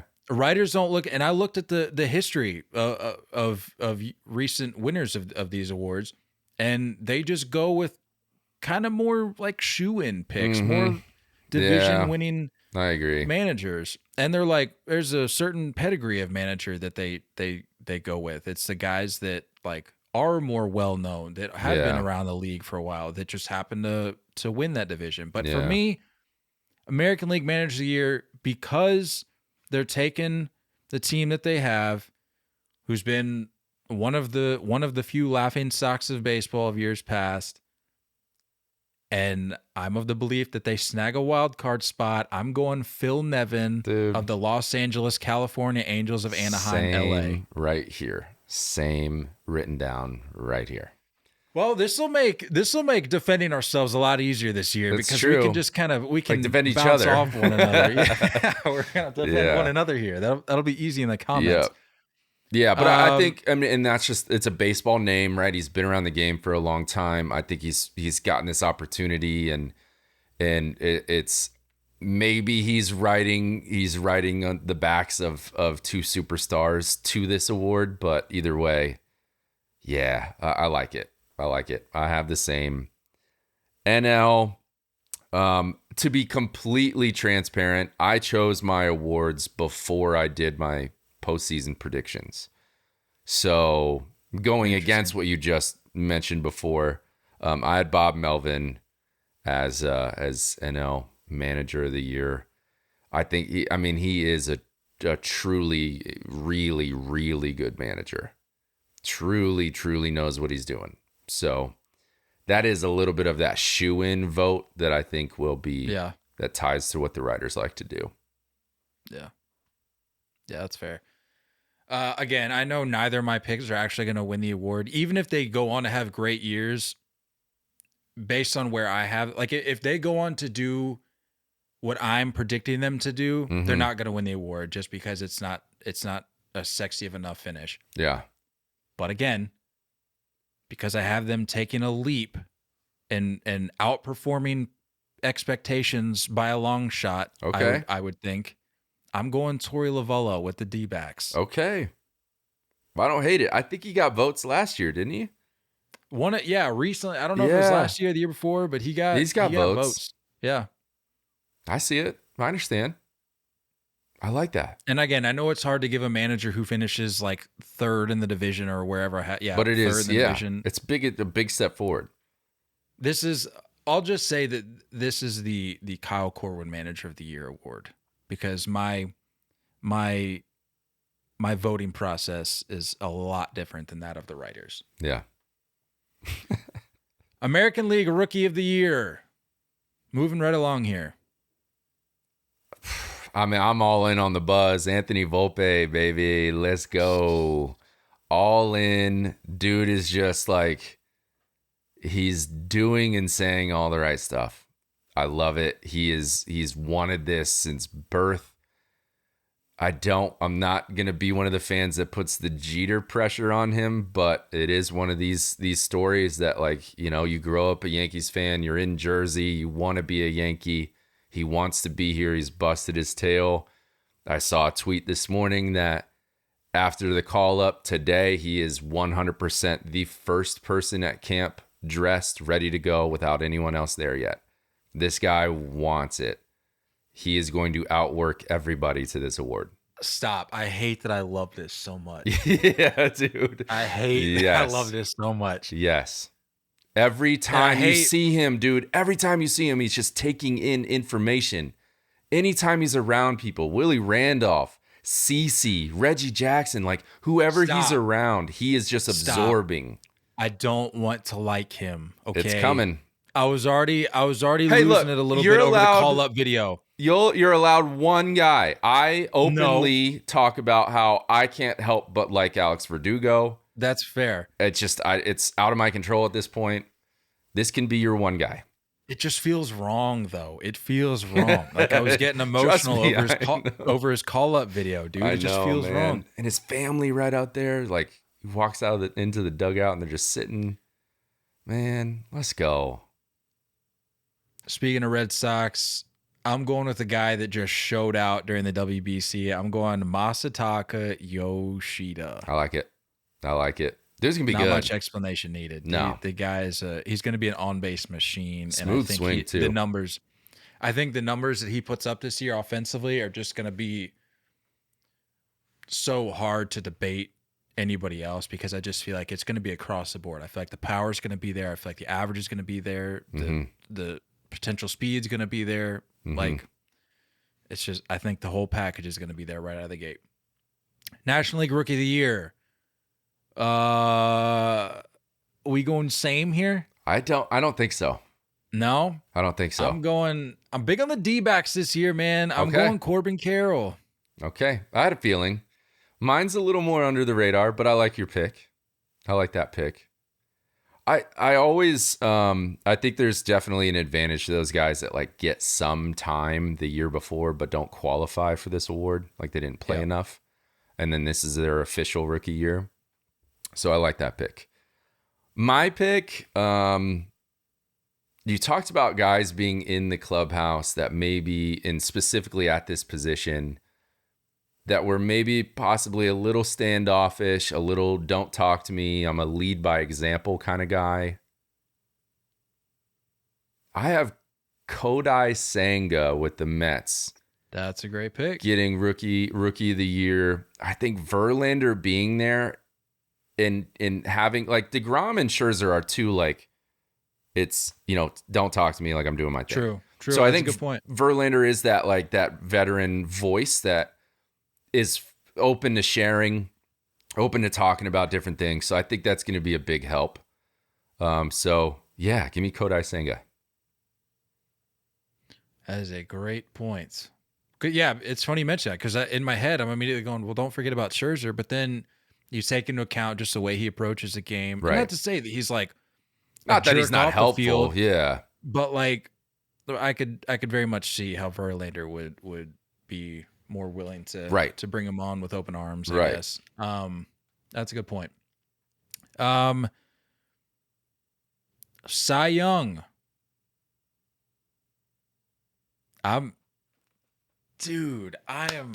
Wow. I didn't realize it until I just looked at it on paper, but I am really big on this team this year. I don't know why. Okay. American League Cy Young, not this team. Framber Valdez. Okay. Dude, lights out in the postseason. lights out, is very easily transitioning into that ace role. I like it. That's solid. Some of these pictures aren't as spicy as I'd like, but I'm Yeah. really just trying to go with the more common sense pick this These year. picks aren't spicy at all for me. These aren't. No. Yeah, these aren't that hot. My hot takes are hotter, but these aren't that hot. I have AL Cy Young, a man that's going to join a short list of people that have done it. To win a Cy Young in both leagues. Jacob deGrom will transfer over and win a Cy Young. No. But a little built-in trivia, he would be the 6th guy. Can you name the other 5? You won't get Gaylord Perry, so I'll just get rid of that one for you. That was actually going to be my first guess. Was it really? No. Oh. Oh, man.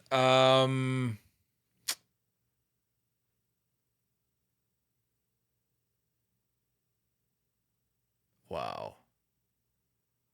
Oh, boy. Dude, I was in the mindset of like getting us through this for the sake of time, and then you're just like, skirt, pump the brakes, let's stop and name the guys who have won a Cy Young in both leagues. So I'm just not even in this mindset. Who do you got? Let me hear him. Roger Clemens. Okay. That's an easy one. Yep.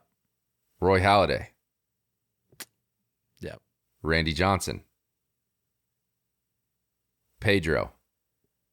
Real okay. I should have known that. I definitely should have known that. Yeah. Man. So, yeah. He'll be an elite company if he pulls that off. I don't see it happening. I don't see the health. I just thought it'd be fun. Yeah, why not? I had to shake things up. I feel like everything else I've said is somewhat predictable. So, why not? Fair enough. National League Cy Young. I was real high on this guy last year. Super high on this one. Dude. Oh, do we have the same one? It's getting me real excited. Tell me we don't have the same Cy Young for the National League. I told you I was high on this team this year based on my picks already. Well, but first letter of first name. Z. Okay, we're good. Okay, we're good. My National League Cy Young for the year 2023, Zach Gallen. Wow, man. Wow. That's one of like my this random Diamondback love. You take one trip out to Arizona and you're just you fully you fall in love with everything except the park because the park is a hot tin of trash. Oh man. I like it. I have just the coolest guy ever, I think. Joe Musgrove. Cy Young on the NL side. That's a great pick, dude. I'm real big. And I said at the end of last year, I said, if there's a guy that like I'm going to get on board with next year, meaning this year, it's him. Yeah. I'm a big Musgrove guy. I like him. I'm going to try to snag him in fantasy too. Wild. The amount of trades that have happened before first pitch of opening day has been nuts. I've made 4 trades alone just by me. I've made 3 or 4. Yeah. It's fantastic. I'm all about it. All right. MVPs. You're going 5 through 1, right? You're working your way up. 5 through 1. Let's start American League, and we'll keep it like somewhat quick here. These are not super out of. They're not, dude. But like we're getting to the point where the cream just rises to the top every time. I know. Every season, and it's becoming more and more of an idiotic take to go with anybody outside of that because the talent pool is just growing. And these guys are in their prime. Right, and that's what I'm saying. The talent pool is growing. There's more names to pull from for sure, but you still have this elite core where it's like if you leave them off, it's like why would you do that? Right. Although I will say there probably are a couple names here that I left off just because you can't put everybody on that list. But with that said, working my way up here, I did sprinkle in a couple names, not just to be random, But, to spice things up a little bit, but also because I believe that they're going to have a year worthy of getting them maybe a vote or two. Mm-hmm. Number 5, Wander Franco. Okay. That's a shake-up name. That's a shake-up name. Number 4, Rafael Devers. Not a shake-up name. Number well, he was my MVP last year preseason, so dropping him down to 4. Yeah. Number 3, Yordan Alvarez. Number 2, for the first time since I believe, correct me if I'm wrong, 1990, we're gonna have 2 teammates finish 1-2 in the American League MVP voting. Number 2, Mike Trout. Number 1, Shohei Ohtani. Mike Trout, I'm done. I've had enough of the slander. I've had enough of my own Mike Trout slander. No more. Enough about the health talk. Enough about the does he care talk. You and I saw a whole new Mike Trout in Arizona this month. This dude is going to come out playing with his hair on Broken out fire. of his shell, dude. He's out of his Broken shell out of now. his shell. He's designing a golf course in his free time because he can. Because he got the bag for it, too. Although the jokes kind of write themselves there. It's like, well, he's just setting himself up for October in a nice little cushy golf course. But hey, I'm not making that joke. That's just what I'm hearing. But Mike Trout has had enough. Yep. He's had enough. Although it's not going to be enough to overtake Shohei, but for the first time since 1990, 1-2 in the MVP voting. Oh, man. All right. Well, I'm just going to cruise through 5 through 3. 5, Jose Ramirez. 4, Yordan Alvarez. 3, Aaron Judge. Same ideology 1 and 2, but I have it switched. Mike Trout is going to have the best offensive year of his career. Wow. He is going to blow up, and he's going to do so much that even Shohei is not going to be able to overshadow his season. But I also have Shohei at 2. So, yeah. I love it. National League, working our way up 5-1. I'm going to go, I've been on the fence about our guy, but I think, he made headlines earlier this offseason for a good reason, shaking things up a little bit with the video game world. I'm going Jazz Chisholm at 5. Okay. Get some MVP votes there. Okay. Number 4, Team USA, third baseman. I'm going Nolan Arenado. Number 3, I'm agreeing with some folks who've already mentioned this in the listener hot take section. I'm going Matt Olson, going to get some MVP votes. I'm not putting him at the top. Going to get some votes. Coming in at number 3. Number 2, the guy I think we talked about paradigm shifts last episode, just completely different outlooks. You don't even know what I'm going to say. I think I do. Who am I going to say? Just go ahead. No, tell me who I'm going to say. I think it's Trey Turner. Trey Turner at number 2, baby. Let's go. Trey Turner is going to have which means I know you have somebody at 1. So we have the same 1 too. Again. Who's your number 1? Juan Soto. To be fair, to give myself credit here, to shield myself from like any criticism, you can ask. I was telling people out in Arizona, and even like obviously before this, but I was having conversations with people when we were out in Arizona, and I said, I think this is finally so for the same reasons you were sharing earlier. Yeah, this is finally going to be the year that he locks in and dials in, because while he's been great up to this point,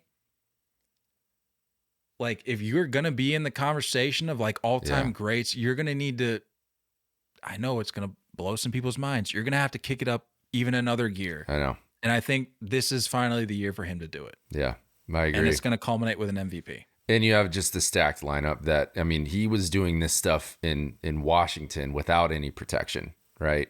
Now, being in San Diego, you have these guys surrounding you balls have to be put in the strike zone. So he's going to do his thing. That's crazy. 5, I have Austin Riley. 4, Nolan. 3, I actually have Acuna. So 2 Braves in the top 5s. And then Trey Turner at 2, Juan Soto at 1. That's Love just insane. We've never had predictions like this that are this similar.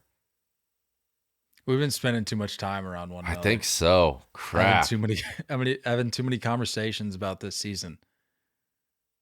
Insane, dude. We're gonna hear about it in the comments. Like, why'd you even do separate picks? I wouldn't You even clowns. put 2 posts out, dude. It wouldn't even. Honestly, Yeah. there's really no sense. Like, why put myself through the extra trouble of Seriously, making 2? just put 1 out. I mean, I guess you can Collective change 3-0 take. Seriously, I guess you can change like the postseason situation, but even that has the same outcome. Yeah, because if you think about it, the graphics that I make, I don't for like these races and standing and stuff, I don't put 1 through 5s. I just put like who we have at the top. And so really the only places I feel like we really disagreed were like in those 2 through 5. I know. People aren't even going to see it. They're just going to be like, well, this was a waste of my time. But hey, we didn't talk about this before the episode. This is just how it happened. Here's where we could differ. Hot takes. This is where I get creative. I think you get creative, and I just there's no way that we're gonna be the same on this. No, but I think before we do that, we'll run through the rest of our listener hot takes real quick. Yeah, as long as they don't cross over mine. All right. Samuel says Bobby Witt Jr. has a better sophomore year than J-Rod. Ooh.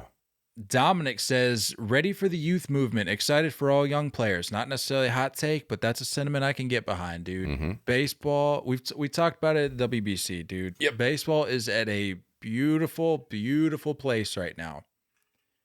And if they do it right, they can make this game even better than it is right now. And that's saying something, because we've already seen some incredible stuff. Anthony says between both Easts, meaning both AL and NL East, there will be 7 playoff teams. Whoa, what? That's nuts. So we're saying 4 from one division and 3 from another. So my guess is that he has either the Orioles or the Red Marlins. Sox. Oh yeah, true. He's a Red Sox fan. Out of the East. Yeah. Making it in, or no, it's got to be the East. It's got to be the East. He wouldn't put the Marlins in. I don't think so. So top 3 out of the National League East, and then top 4 out of the American League East. That's a lot. Interesting. That is a lot. He also says Lucas Giolito will headline a St. Louis staff in the playoffs. I saw that, dude. Oh, I like that fit. I'm not sure if the White Sox will be that out of it. That'd be sick, though. I like that fit a lot. That is. Boy, oh boy. That is solid. Where are we at here? Ian says Jeffrey Springs will win AL Cy Young. The kid's a stud, for sure. That is bold. That's bold. I don't know if he's got enough in the tank to pull a Cy Young, but yeah. They breed him well down there in St. Pete. Yeah. Usage is going to be the biggest thing. Yeah. You know what I mean? Like you got to have the numbers to match up against all the other big guys in the AL. Yeah. Ricky says Cody Bellinger has an MVP season in Chicago. Also, the Yankees don't make the postseason. Sorry, Nate.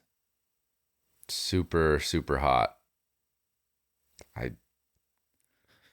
This is where we were a few years ago, so I get it. You want to make a splash. You want to be spicy with your hot takes. But sometimes it just gets silly. I mean, I don't know what to tell you. It's not my pick. Don't come after the messenger. Shia says Braves outclass the rest of the NL East. Caleb says Kyle will start to like the pitch clock. Jury's still out That on is that a one. hot take. That is the hottest. Cameron says Rays outperform the Blue Jays. Farhan says Arizona and Diamondbacks are going to the postseason. All right. I like that. I'm all in on D. Let's go D-backs, huh? How about it? Logan says Ohtani wins the Cy Young and the MVP. Ooh. That's spicy. That would be a season. Thomas says Blue Jays win the American League. Luke says Eloy Jimenez wins the Hank Aaron Award. I don't feel like we've ever had a mention of the Hank Aaron Award on here. I like that. Probably should mix that in a little bit, huh? Well, I mean, we get MVP. We get a lot. We get all those other awards. Steve-O says Yankees stay in contention with Rodon out and get another number 2 at the deadline and extend. I don't hate it. I do not hate it. And lastly here, Liam says the Blue Jays win the AL East after a killer offseason. There are your listener picks, listener takes. Not bad. Before we close out with our general / storyline hot takes, just a few over-unders here that I want to get your take on because I know we got to get out of here. We'll cruise through them. Over-under 100-plus win teams. Last year, we had the Dodgers, Astros, Braves, and Mets. I set the over-under at 3.5. Under. Different schedule this year. Playing your division less. I think that plays a role. So I'm going to say under. I like that. 50-plus homer guys. But it's probably going to be 3. Probably right at that 3 mark. Yeah. 50-plus homer guys. I'm setting the over-under at 1.5. Last year, Aaron Judge was the only guy at 62. We did have a few guys in the 40s, though. Under. Over. Switched it. It's over. Hey, give me the over. There we go. Yeah. Give me the home runs. 300 strikeout guys. I'm setting the over-under at 0.5. Garrett Cole last year came the closest at 257. Take into account the possible stress induced by the pitch clock this year. Mm-hmm. I feel like there's going to be long-term effects here on pitchers. Yeah. Do with that info as you will. Yeah, under, I do think, I do think the shift, the banning of the shift adjusts those things as well. So I'm going to say. Just the way guys go after guys. Yeah, like the approach between both pitchers and hitters, I think it opens things up and gets a little normal again. So I'm going to say under. Fair. 30-30 guys. The last guy to do it, as I mentioned earlier in the episode, Cedric Mullins did it in 2021 at quite literally 30-30. I'm pretty sure he finished exactly 30-30. I'm going to set the over-under at 1.5. And keep in mind the new bases this year. I unfortunately have that as one of my hot takes. So I said... Okay, we'll skip past it. Let's ignore it. We'll skip past it. We'll skip past it. Games ending on a pitch... Last one here. Games ending on a pitch clock violation. Assuming the rule remains for the 9th inning. We haven't heard otherwise. But it would just be classic Manfred fashion to drop rule adjustments the day before opening day. Yeah. But assuming it stays for the 9th inning, I'm going to set the over-under at 2.5. I'll say under, but it is going to be more than 1. I think it's at 2. And I think that the rules that we have now won't go past April. I think there will be some adjustments. Specifically, I want to say the elimination of the pitch clock in at least the 9th, maybe the 8th and 9th. You like the drama that builds up in the late innings. You can't just rob the drama. That is where baseball is born, are those dramatic moments. You got to build it up. So I think that does go away. But yeah, I think give me 2 games. So I'll take the under, but give me 2 games ending on that. We got to get you out of here, don't we? You get a haircut. You ready for hot takes? We got to get you out of here. Let's keep it quick. Just wanted to throw little love to one of my 2022 storyline storyline hot takes. I copied and pasted. So this is verbatim what I said last year. Okay. I said, after leading the league in losses in 2021, Luis Castillo, whether it be with the Reds or someone else, will have a Lucas Giolito-esque return to being an all-star caliber arm. Luis Castillo in the year 2022 was an all-star. Look at that. Just going to go ahead and Solid. put that out there. And I also said Pujols and Miggy, we're going to hit 20 plus. Pujols Yeah. got 20 plus. So anyway, I what do you think got? I had a hot take that was right a couple years ago when I said Judge would play You did. over 120 games or whatever. Yep. Yeah. So that felt good. All right. Well, I guess we already kind of leaked one of them. I said that we will have at least three 30-30 guys. Wow. At least right. 3. Bigger bases, like you said. The 2 names that immediately come to mind are Seti Mullins and Byron Buxton. So at least 3. I like that. I feel like yours are a little better than mine. Kind of like last year, where you weren't all that thrilled about yours. It's tough, man. There's just like a lot of moving parts this year. I just couldn't come up with anything all that great. But I already mentioned it. I'm real high on Mike Trout this year. For the second time in 7 years, Mike Trout will have played over 135 games. All right. I like that. That's solid. That's solid. I just think we're going to see a different Mike Trout this year. I really do. All right. All right. Do you like this? Is a little shout out to us. And if you haven't listened to him, go back and listen to him. At least 2 of the guys we interviewed will win Player of the Month this year. You got Yaz, Michaelis, Bobby Witt. Oh, yes. You know what I'm saying? T-Mac, Zach Plesac. You get to the point in the season late enough, Liam Hendricks might even come back and just light it up. So at least 2 of those guys will win Player of the Month.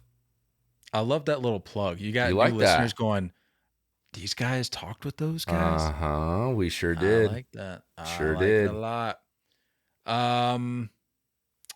Former MVPs Cody Bellinger and Christian Yelich. For some reason in my head, I linked those 2 guys together because they had such falls from grace. Yeah. And I think a lot of people mix that they pair those 2 together, myself included. I say former MVPs Cody Bellinger and Christian Yelich bounce back in major ways in 2023. Excellent. Excellent. Is this the last one? Is this your hottest take? Yeah, you're not going to agree with it, but for me, I think a lot of people would be shocked to hear it. I want to end the episode on mine. That's fair. Okay. Right. I'll come in with my third one. Because I like this. This is my favorite one.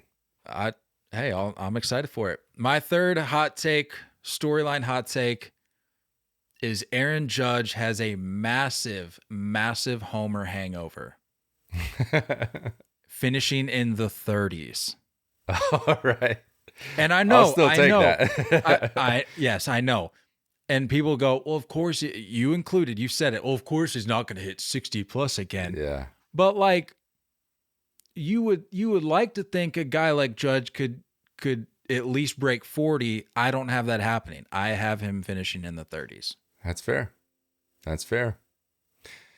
You ready to end everything? Because this is going to be the cherry on top. I'm excited for this one. What do you got? With all the efforts on making games shorter, the baseball gods will grant us with the longest game ever played this year. Really? Mm-hmm. That's what we're going to get. With the pitch clock and the extra inning runner rule? The longest game we've ever played.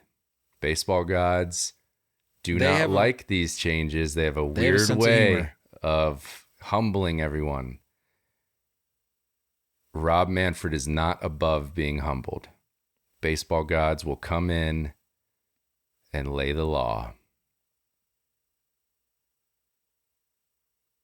Wow. That's pretty hot. Wow. Pretty hot. I can't wrap my head around that happening, just given all of the legislation they've introduced to this game. But like I said, baseball gods have a funny sense of humor Sure at do. times. So Sure I do. could very much see that happening. That's incredible. It's a Cherry good on one to top. end it on. Told you. We got to get you out of here. I don't want to make you any later than you probably already going to be. So that'll put a bow on it. 2023 Hot Takes episode in the books. It was more of a Off-season in predictions the episode. books. It was not many hot takes. Not More of a too many. predictions episode this year. Yeah. But That's all right. hopefully the baseball gods they surprise us with some things Yeah. that make this a little more interesting. So Yep. we'll see. Yep. We did it, guys. All the way through it. Off season is over. Thursday, Christmas morning. We got all we ever wanted. I love it. It's the best. You got one rule this year, guys. One rule only. Don't go chasing curveballs. We love y'all, and as always, looking forward to talking more baseball with you guys soon. Until next time, stay filthy.